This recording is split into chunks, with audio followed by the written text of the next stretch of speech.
buai hi July ni so ni nga ni za ania tunandar som pakhat le minit som li pariat ania Kolasib Kawngpui lawa kan nom me kani ti chuan hei motor hi lo zam lui lui maya ye nge chan ka helo wa a huna an fin fiang a thi mem le kha la kal thut kan nia mi thut lu men na kan oma tu ti lai chuan hei ti ziangan buai luai luai mai ti kha report kan han donga eng men ring man login kan han cover zuai zuai ne a chan kan zongang enge chan ber kan khachia lowa hian traffic an lo ding tia motor chhup khalam tur hi an lo ti dinga ti chuan helai mun hi Kolasib Kawngpui lam lei tan bul kha ni motor chu ron chho a loi siana nge chan ber ro chu kan khelo wa munin thir thei zel te motor hi azam na sakhop maya JCB lo bom boka kil nge theng en thia tia on soi dan chuan helai hian vai motor lei tan thanga hena tanga chu traffic ti jam na sia JCB ten kowa nor chon han tuma ti chuan ani vai motor hi tang bera hian nor chho du tat lawani chumi bang chuanin an buai ta dewa boruwa kan nom deu yom takane maro chu hei takal china hi chon boruwa kare ri bia wakha motor pani ron cholam to wa JCB polo wom me kan nor chuak to nge ni khachiala tu da hei agan nor chuak hei nor chuak tu ro mini le khuron tang le tina mi nge om traffic an nom sol ma soran duty anon chuk lawang anon kal tlang ti lo tu ranga yang a khoi ber khung e tang helai chi par khumi i helai botol pan hitang kina ri mo tiam si le na ta o chu chin nor chuak to a nor chuak a hi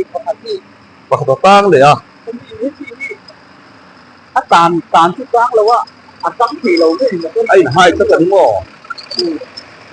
a he ku he thi dong chu le mo motor yen he thế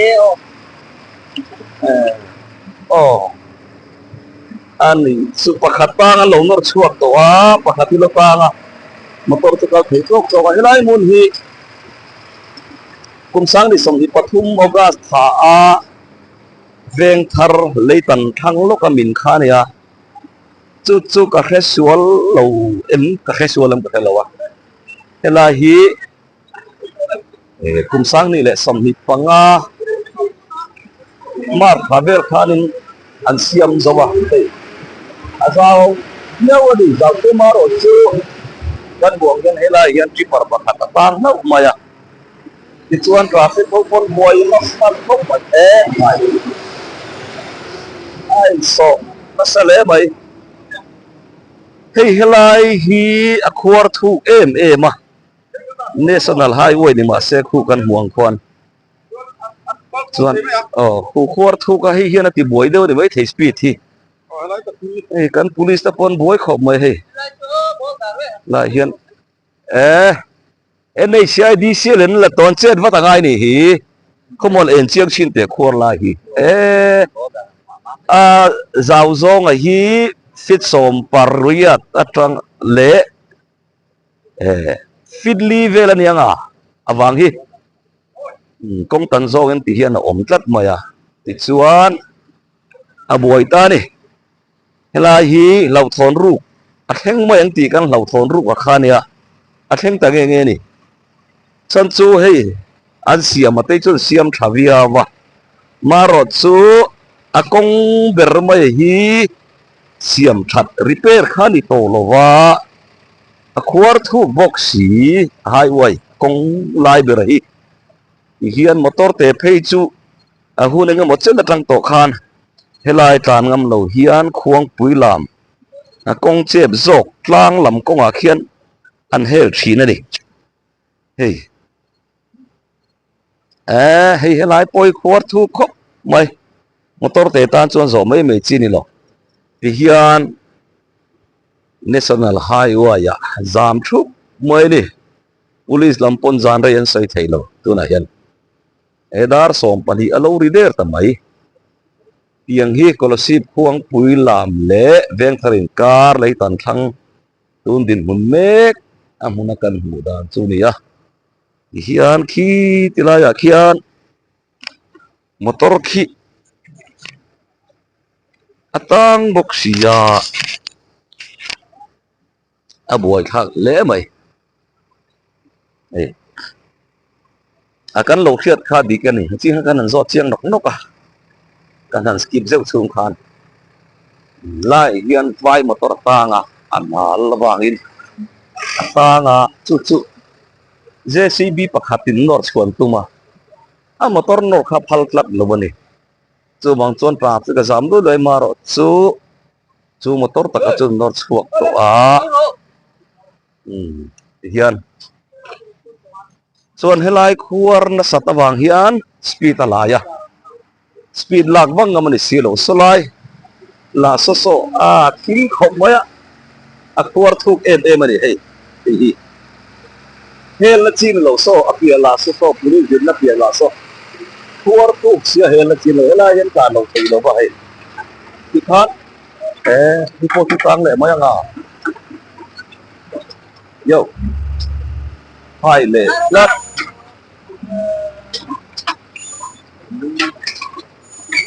lại lên chiếc tang lệ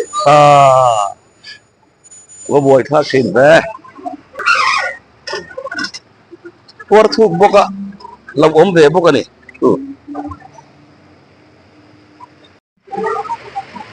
rất nhiều sân tu tên tổ con ăn xóa tin tin mà hay an motor te đều chun tlanga motor te tan po film purangai bolero po atai phalo tu rangai tai ve sa ven nung chu tivel khani mo a phau lutuk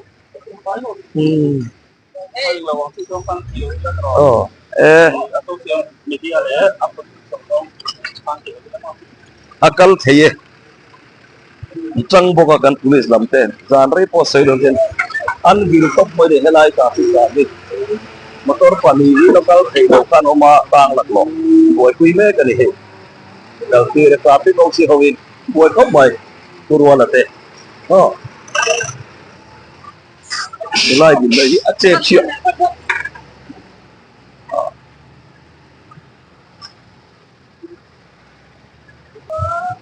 so yang khan hey cái lắm bằng thì con lui rộng mà khá này cuốn nó sẽ tổ mấy xì đang buồn điên xuân thì buổi khác có mày thì cái gì đi Kawngpui làm để vẽ cái hình car Kolasib lấy tận tin mừng hàng lệ tất tất thấy hin lào vai lại cuốn đi có gì xe bên lào là tin các thì tang lệ rộng tin đi bằng thầy đồ này Kolasib traffic police on hạ khóc vậy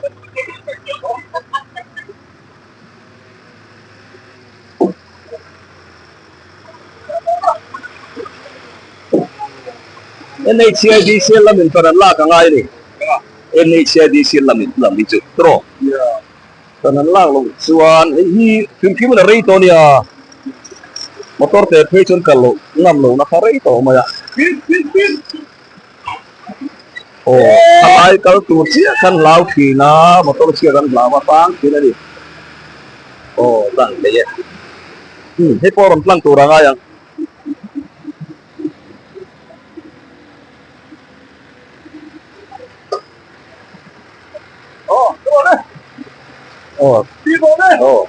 speed na go tidak pangai motor cipui không được họ phang rồi thấy thành thuốc mấy bốc xìa motor hi alo zam na samala ni tang alo tam mana ni hi ron thawang wa mai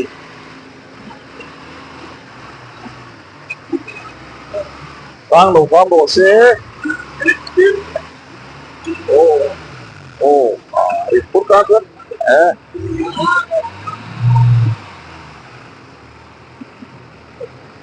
kan police kan ha oh mai pakon police Kolasib police ho mo kan ko mai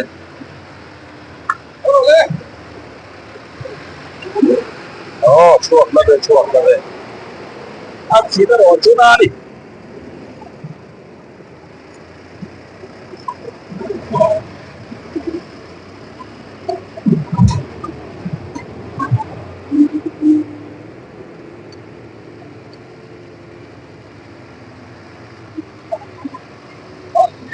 ăn lâu tâm ăn đây mấy nó bật ra là thua một mình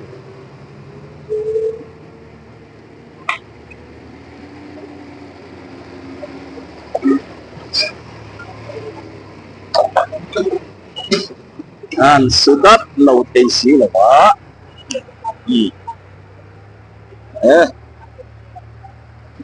kan police lamte thorin nazara atlang thei turanga yang hi hilai motor hi ayu ball center ball mo ya karab you ball karab left side and right side dono you ball karab ni mo motor te hi tlang thei oi ripat mai ui đồ don và yo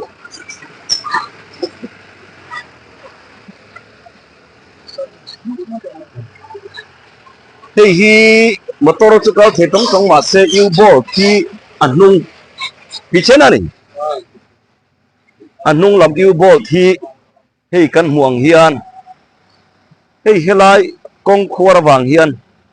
ayu bo pani hi aso bunga aso tia ka chu wang chuan akal thei tlat lo bani hian top moya achengam to box si lova driver ko khong ai kha khop mai kan kong chhiat awanga Lirthei na torna sanzia helai tang mai te pona lang ome tin mi pui nun phung ati khai lam ba ka kan for lam te po ati ha mai chen yau sia te khop mai Kolasib police te than he loi na zara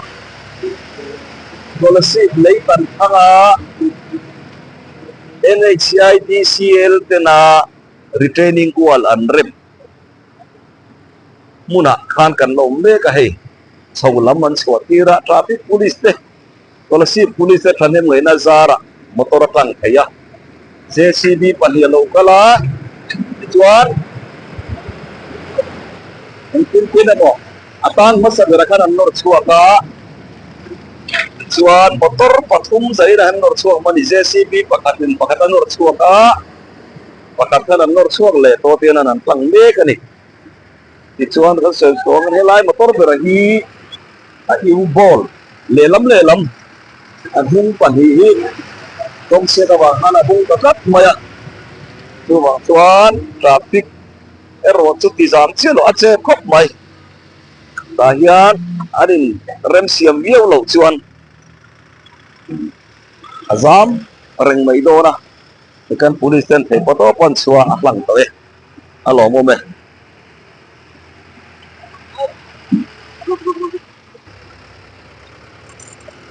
ha to moi kan police ten pot ko me ka ta tu ron lo la sig la yan sâu lắm rít thur lắm ni ai zo lam pan hi enge moza tan lo tang khanga sâu lắm an chuam na sa ni zo hian chuk lam in chua i le do na de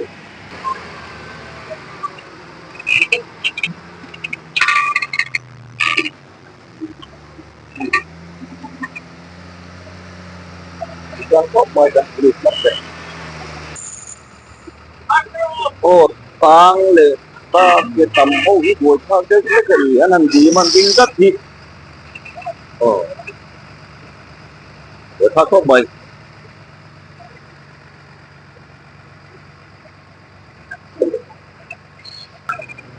là hi lệ là mà motor chia đinh chia không có chép chia in khi phần lớn lao xì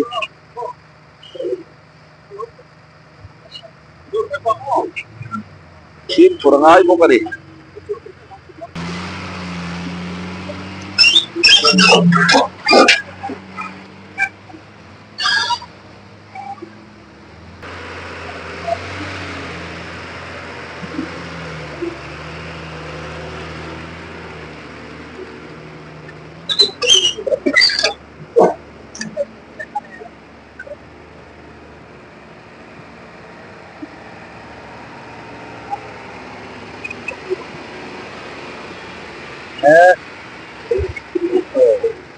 cái mà rầu râu nó dây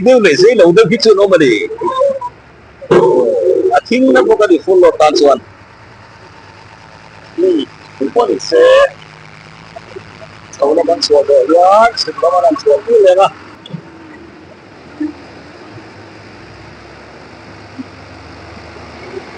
xuân tại có cái chuyện đó là mai à motor tiền hai ba cái là xe cái đâu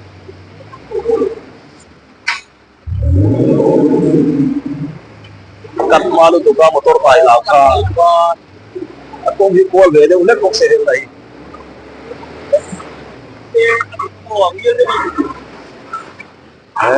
khaya tang về le ta kam le